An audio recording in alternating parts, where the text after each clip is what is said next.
Daf Kuf Dalet Amud Aleph, 42 lines down. Rabbi Yeshua ben Korachai Yodoresh Lashon Hadiot. Rabbi Yeshua ben Korachai would also check into the contract language.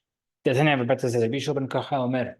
A person lends his friend money, he shouldn't take his security, the item that he's holding his collateral, more than that's worth the debt. Shekach Kotevla, because the borrower writes to the lender, the rights to the payment that you have is equal to the value of the security. $1,000 loan, $1,000 watch. You shouldn't have a $15,000 watch for a $1,000 loan. The Gemara says, the reason is because he wrote it this. They did not write that. Lo kanya, the guy would not be able to acquire the security. But that's not true. But Yochanan says, if the guy took the security from the borrower, and he returned the security and the borrower died, he can pull it off the borrower's sons. So we see that he can take the security even without the document. So why are we writing the document in this lashon? The Gemara says, "Ahani ktiva legeraon." Writing the document is not for that purpose, but rather it's to help the lender if the security value drops, right? So if the security drops in value while the borrower is using it, then let's say the price would drop, so now it's worth an $800 instead of $1,000 loan. We don't want the lender to lose out. Okay, also another contract idea. The Tanya Rabbi says, whenever they used to make the dowry of a ketubah into a loan, the husband would say, in the event if he dies or he gets divorced, some people would make it into a loan. The husband can collect from his father-in-law as a loan as well. Right? So the dowry means from his father-in-law would give him a gift, and if he divorces her, go back to her. So lichvo, where some people had a minhag to double the value, gova mehsa, you can collect it. What does that mean? The Habaim would collect a third, meaning certain places out of the kavod for the bride, they would double the amount. So if the father-in-law wanted to give $1,000, they would write $2,000, but when it came time to collect, it would be 1,000. Why would you do that? Because it gives more kavod to the bride. Look at this crazy amount, but the actual value is half, or in Arbla, it would be a third. Meimar would allow the groom to collect the higher amount. So we only collect half. Why would you allow the whole value to be collected if it wasn't the whole value that was promised, technically? Over there, he made a kinyan for the dowry from his father-in-law, and therefore he gets the whole thing. Look, and even over here, the Brayta is referring to there was no kinyan made. Ravina made an exaggeration to the dowry, wrote a crazy number for his daughter. The family of the groom said to him, let's make a transaction, let's make a kinyan. We want to lock in that price. Amar told him, if you want to make a kinyan, I'll give you the regular price of half. But if you're doubling it, if you want me no kinyan, then I'll write double, meaning don't trap me into giving that amount. There was a guy who told people, go give 400 zuz to my daughter for her ketubah. Oh, now 400 means what? 400 means, is that the inflated amount, and therefore really he wants to give 200? Or he says, I want her to have 400, therefore you should write 800. So 400, which means 800. You write down 400, and therefore really 200. Hazina, we have to see. If he said give it to her, which means he wants her to get 400, so therefore write 800. He said write it for her. That means he wants her to get 200 and write 400. Different version. Hazina, we see. Right? If he said give it for her ketubah, that meant it's 400 zuz for 800. If he says it's for her in her ketubah, that means write 400 so that she gets 200. So Mar said, it's not correct. That means whether you're for or in. Either way, we assume it's 400 for 200. Adamar says give it to her without mentioning the ketubah, then we assume that he wants the higher amount. The guy leased the field from his friend. If I leave the field empty, I'll give you 1,000 zuz, which is an extraordinary amount of money. Ovi Tilti ended up leaving a third empty. Dino, the halacha technically is the he has to give 33.3% for leaving it empty. 333.33333. Rav Amar Abbas says, no, famous concept before, applies by gambling. That is that if he's exaggerating, he's exaggerating. An exaggeration is not konen, right? Oh, if I don't do it, I'll give you $1 million. You expect $1 million? No. Therefore, he can't collect. What's the difference from the Mishnah? Our Mishnah said if the guy says, I'll leave it empty, I'll pay you. We see that you can commit and charge him. The Gemara says, "Hatam lo ka gazim." Over there, he didn't say a crazy amount. He just said, "I'll pay you." Over here, he said a crazy number. Therefore, we say it's an exaggeration. There was a guy who leased a field to plant sesame, which is more expensive. But he ended up planting wheat. However, that wheat happened to produce a beautiful crop that was as valuable as sesame. So usually wheat field in that field would cost $800 and sesame would be 1,000. Happened to be he grew wheat and it ended up being $1,000. And wheat doesn't take as much out of the land as sesame, so the land is better off value. Maybe the landowner must pay the sharecropper more money or deduct his value of his share because the land's in better shape. People say let the field be less, but let the profits not be depleted. Meaning the owner wanted $500 out of his share, and therefore he shouldn't lose out just because the land got better. No, let the land suffer. I want my cash, and therefore he doesn't take a reduced share. The guy who wanted to lease the field to plant sesame said, he planted wheat. That wheat ended up being more than sesame. Instead of 1,000 being 1,200. Extra profit. Maybe the sharecropper should skip part of that extra profit, $100 extra. Did the farmer get the profit on his own? And the field didn't do anything? No, this is the guy's field. Therefore, the field produces extra, the landowner gets that. Amr says, Hi Iska. The concept of an Iska, right? We said that a person makes a partnership and investment, and that means that they share in the losses and the profit and not lopsided, right? The guy who invests has to take a significant amount of the risk as well. If he takes that type of venture is considered half a loan and half a deposit. Abu Rabbi Milta and Chachamim instituted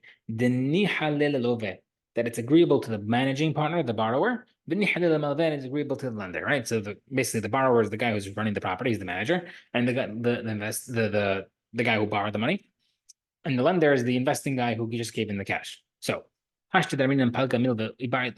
each one has their own perks.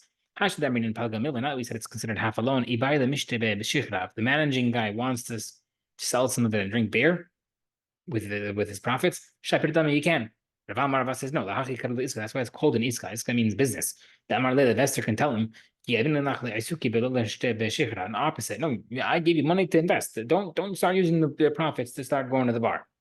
If the managing partner dies, the borrower, half that merchandise becomes regular inheritance to his children, and the investor has no rights to it. No, it's considered a business venture. If he dies, it does not go to his children. It's still up in the air in this business, and they have to figure out what to do with this business, whether they want to dissolve it or they want to continue it. If there's one iska, but they have two different contracts. Right, so instead of making one giant contract for $1 million, they made two contracts for $500,000 each. Seda de malve, that is a potential loss for the investor. Yani, he has a disadvantage. Why is it a disadvantage for him? Because if it was a single one and a single contract for the $1 million, then he can lose less amount of money, right? There's a higher percentage the higher percentage of loss goes to the investor. And therefore, if it was a single one, then it would be less risk. But now that it's two separate $500,000 ones, then the loss factor, the risk factor for loss is much higher. Today, if it was two iskas, but one star, it's a higher loss or risk for the managing partner. Because if he gave and if he wrote one contract for both, then that's making it one thing for $1 million instead of making two contracts, and now the higher risk is for him. Lamar Barabal says, Hayman de Kabel Iska min Habra, someone accepts merchandise from his friend as an Iska, Heter Iska, Upasid load money in it, and then he tried to get back the loss without ever telling him, right? So the guy borrowed $1 million to make some business. I lost 300K. I worked I sweated to get the money back, and then I got it back. He can't tell the investor, that loss that I had, we're splitting that 150K each. And therefore I get the extra profits. The investor can tell him, no, that's the reason why you struggled to get it, meaning it's part of the investment. Because if you would have stopped the business right there after losing on 300K, no one would ever invest with you again. And therefore, it was imperative that you had to recoup that money. I'm not taking that loss with you. Two merchants went to do an iska together, and the merchandise belonged to someone else. And they got a profit. One guy says to the other guy, let's split it up. The other guy says, let's continue doing business with this money. Right? We borrowed $100,000 merchandise, now we have 120. I don't want to split it up yet. Let's turn out 120 to 150. Dinahud Ma'akib, he can stop him from splitting it up and they could continue the business. The guy says to him, give me half my profits. The guy could tell him, no, your profits are still tied to the original 100K. You can't just take your 10K. I want to continue investing. He tells him, give me 50K of the principal and 10K of the profits. He could tell him, they're connected. He tells him, split everything. And if you have a loss afterward, so let's split up. You continue business, and if you lose out on business because of me, you start making a loss, I will help you with it. You can tell him, you can still stop him and tell him, no, I don't want to do that because one person's mazal is not a good. Two person's mazal, I want to continue to work together. Someone leased the field from his friend. He didn't want to weed it while it was growing. The owner. What's the difference if I weed the field or not? I'm gonna give you whatever grows regardless. What's the difference? You're getting $1 million of wheat. You need me to take out the weeds also? You're getting what you want. It doesn't work. Because the owner can tell him, tomorrow when you finish selling, or whenever you're finished selling, what's going to happen? I'll have weeds stopping me from making more money. So yes, part of the job is cleanup. Now, if he told the owner, I'll plow the field after to eliminate the weed. He can tell him, I want good wheat, which means weeding it out before you sell. If he tells him, I'll buy good wheat from the field and from the market, and therefore you won't lose anything. He can tell him, I want my field to produce good wheat. He tells him, I'll weed the amount of the rental portion and not if I use half the field to rent it, so I'm only going to take out the weeds for that portion. I'm like, tell him, come and ask my land's not going to look good if only half of it is weeded. Therefore, you have to do everything. But not Irish says that it will grow weeds, right? That's not the reason. The reason is because we don't want it to grow weeds. The reason why I need you to weed it out, the reason why I want you to weed out the weed is because if you leave any weeds behind, it can spread. The weeds seeds has fallen and it'll take root, and I don't want that to happen, even if you harvest. Kabel said that someone leases a friend from his field. Leased a field from his friend. Below Asatan, it did not grow enough. If it's enough to consider like a pile, he has to continue taking care of the field, and he can't say, sorry, I tried. Marvida, my kitzpah bakri, what kind of how much is a pile? Ella im yeshba kedenefila. No, not a pile. I don't care about piles. Rather, it has to be enough for replanting. Right? So if the field has enough seeds to replant for the next season, he has to try again. Tanabaran. Lost did not grow anything. That's the reason, explain the Mishnah. The reason why you have to continue is in the counter. I will stand, plow, plant, reap, bind, thresh, winnow, and make a pile for you. But we'll split it. And I'll take half of the portion for my labor and expenses. So therefore, we see that part of his contract is to produce enough for a pile. What's considered a pile? The shovel can stand in it. If it can stand in it, then it's considered a pile. The shovel. What if it's a little tall, but it's narrow pile, and therefore the sides of the shovel are visible? Is that considered tall enough? No,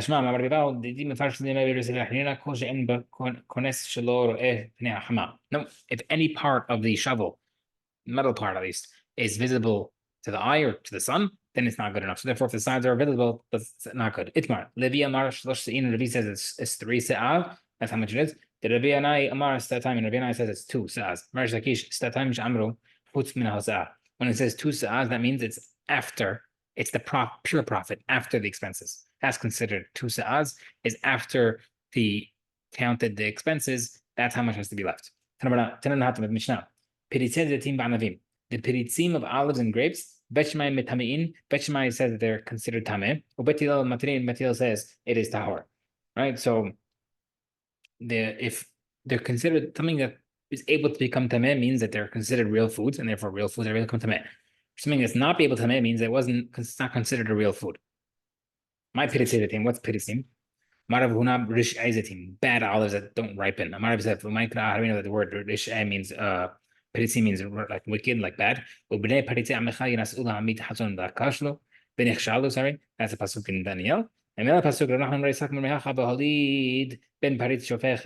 other words, both pasukim moved paritz to teach you something bad.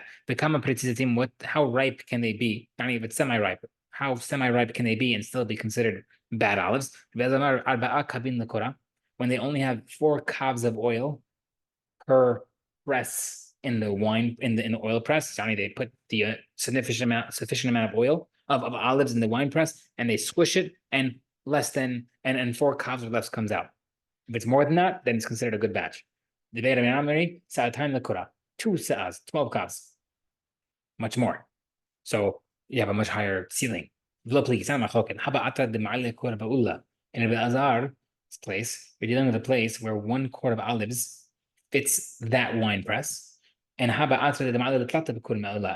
Anai's place, their olive press had 3 quarts of olives to make that pile. And therefore, that's why they had different amounts. So either because one had a smaller press, someone had a bigger press. In Rabbi they had only able to put 1 quart at a time. That's why they pressed 3 quarts at a time. And that's why it was 3 times Rabbi Lazar. And the Rabbi Anai was 2 because they had a bigger one. Amen.